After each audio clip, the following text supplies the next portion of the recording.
Hi guys, I wanted to take this opportunity to show you why you should not take a giant sheet of isomalt and pour it and then break it up to make pieces that look like sea glass, because I've seen people do that. It's a really bad idea, just because number one, well, first I'll tilt this down. Sea glass doesn't look like this, right? Sea glass doesn't look like this. It's round. It's not jagged like this. But when you pour isomalt out and then break it, it's really, really sharp. I guarantee you that by the end of the day, because I'm cooking isomalt today, by the end of the day, I will be cut somewhere. And I've had to throw out, like, I once was cooking like 5 pounds of isomalt and I had to throw it out because I realized that I was bleeding on it. So that's not good.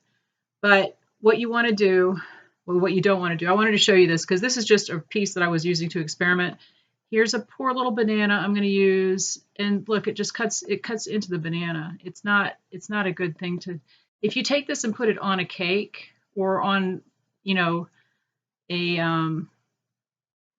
cake board around a cake, and some little kid picks this up and puts it in their mouth, they're going to cut themselves.